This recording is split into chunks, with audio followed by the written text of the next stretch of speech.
All right, let's see what De Niro had to say about Donald Trump on MSDNC. Over the last 8 years, we've heard you talk about the former president. You have called him a fraud, a con artist. You've said he's a New Yorker like you, and you have watched this brand of BS for decades. And despite that, he became president. And now we're watching him 10 blocks from where we are right now, sitting in a courtroom as a criminal defendant. What do you think about that? Look at the smirk on her face. What do you think about that? Look at that. Sheer glee and joy. What do you think about that? Ugh. I think of how absurd it is.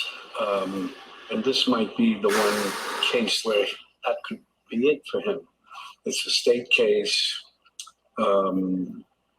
It's the least important in many ways.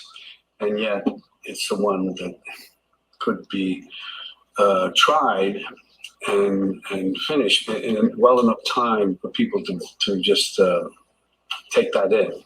Does it give you some sense, not of joy, but of relief at least, that he's potentially... She even used the word joy after he's smiling like that. She's like, no, not joy. Let's not say joy, but relief. Facing some consequences, because as you've said before, this guy's a con artist and he's gotten away with it for years. No, he's more than that to me. He's sick. He is really genuinely a sick person that somehow has been allowed into our system. Please unpack that. I'm tired of calling him names. He just can't be anywhere near the office of the president. Yeah, you're tired of calling him names because that's entirely what you do instead of saying exactly what it is that you hate so much about him or what he did wrong. It's all names. None of it's objective policy decisions. You've played a lot of bad guys. Would you ever play Donald Trump? Never. There's nothing about him. Yeah, because he's so much worse than the vicious mobsters that have cut people open and thrown them into the ocean with cement shoes. Like, wouldn't even consider playing a politician who might have cut some corners from a business standpoint and call people some names, but no problem playing hardcore gangsters that slice people open and shoot them and leave them in dark alleys. What do they have over De Niro that's making him so fervently against Trump? That's the question. I mean, it's either, legit brainwashed Trump derangement syndrome or blackmail. Oh, maybe he did some weird stuff back in the day, but it's like zealous. There's not one redeeming thing in him that I can see ever. How about peace in the Middle East? The Abraham Accords, being the first president ever to step foot into North Korea and have peace talks. Funny, I was just thinking that he actually became president. He could have done good things. Instead, he had to do it all wrong. He's so, as we all know, so narcissistic and self-centered. What do you say? How about one policy criticism, De Niro? To those who say, I don't like the guy, but I'm going to vote for him. What's your message to them? I don't understand it. I don't think they understand how dangerous it will be if he ever, God forbid, becomes president. He's speaking as if he's never been president before. I don't think they really understand. And historically, from what I see, even in Nazi Germany, they had it with Hitler. Oh, here we go with Nazi Germany. 2 minutes in, we're making the Hitler comparisons. Don't take him serious. He looks like a clown, acts like a clown. Mussolini, same thing. These guys, I don't know why they look like clowns. They somehow people, that element of society identifies in some ways with them, but it would be chaos beyond our imagination. There's no mystery about him. He's right out front, and what he says is what it'll be if he becomes president. Do you think democracy is at risk in this election? I think that it is. The old is democracy at risk question. The first year of Biden, we had more restrictions and limitations on what we could do than ever before. What's one thing that you wanted to do that Trump told you couldn't do? Yeah, I always keep saying it. Democracy is great, of course, But democracy people take for granted. It's a word that some people don't even understand. They take it for granted. It's about right and wrong, period. The guy's a monster. It's beyond wrong. It's almost like he wants to do. Get your audio fixed, by the way, MSNBC. What the hell? Most horrible things that he can think of in order to get a rise out of us. I don't know what it is, but he's been doing it, and it's scary. Are you? Excuse my French. Do you have any concerns for the future of the arts if you were to become president? He's There already we said go. he wants to go after his enemies. He wants to go after There journalists we and the go. news Yes. media. Here What we about go. your industry?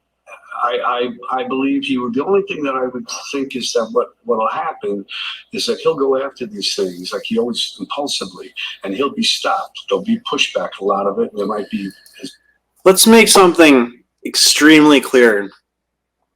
The arts industry, or Hollywood as normal people call it, has already been ruined by this, what do you want to call it, this DEI, ESG requirements where you have to have a certain amount of black, gay, disabled people in your movie to even qualify for potentially being considered for an award or a tax credit.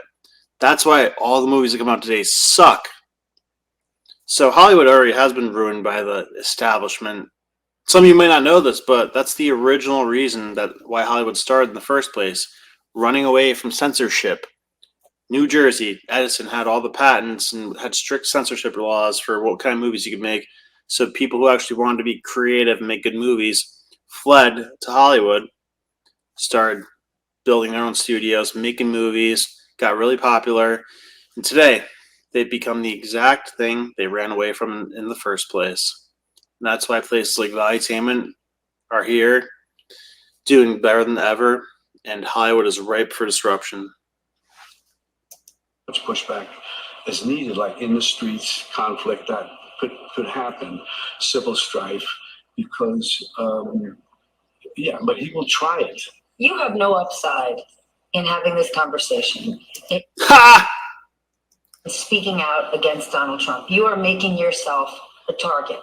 The interview will air and he will immediately find a reason to talk bad about you in public. Yeah. But you're choosing to use your platform to do so. What Oh, you're such a hero. Thank you so much. do you say to other celebrities who don't want to alienate part of their fan base, don't want to step in harm's way, but they have similar megaphones that you do? You know, the idea to be bullied at my age by someone like this is not happening. I'm pretty sure you were never bullied. No, you know, as a kid, sometimes this, that, but the point is not, and for the country, no. And I think other people are going to have to stand up and just, because it's either that or you're going to find yourself in a situation that's so terrifying. We always hear about people from Eastern Europe, the Jews from other parts of Eastern Europe. The comparisons he's making. He said you're going to find yourself in a situation like Jewish people did in Eastern and Western Europe. What the hell is he talking about? This guy was president already before. Nothing even close like that came happening. Oh my God. I mean, we got much closer to that situation when the next guy got in. We were talking about those, you know what, passports and the digital IDs that have them as part of it, and potentially getting fired from your job if you didn't participate in what they wanted you to participate in. That's much more closely aligned to what he's talking about here. But what the hell did Trump ever do to even broach this topic? Western Europe coming over. Look what happened in France and with the Nazis and so on. Oh my God! And when I was a kid, they'd say, "You don't really appreciate this country. You don't really appreciate what we know from experience." Imagine what those people went through. I'm just starting to see it. You know, as a kid, I said Hitler, it's a nightmare that never would happen. But now I see that it's possible. See how she freaking smiled when he said Hitler? What the hell was that? Look, he says Hitler, she smiles. You know, as a kid, I said Hitler, it's a nightmare that never. Look at that! Why'd she light up when he said it? Is it a talking point? Happen. But now I see that it's possible. But those people, and sometimes I run into some people who are close to my age from Eastern European countries or even Nazi Germany, and you understand it. Did you ever care this much about politics? No, I don't. I mean, I'm not. I'm My sort God, of she's so happy. different, but it's not my. But I'm so angry about what's going on. I don't see how it can be avoided. Do you think Joe Biden's the right guy? We don't have a choice. Oh, And I think he is the right guy. He's a good guy. He's trying to do the right thing. And we don't have a choice. And I say that in a very positive, good way. Then what would be your message to President Biden? Keep up the fight. Keep at him. Go at him hard. And every chance you get, go at him. Go at him. Because people, they take notice of that stuff.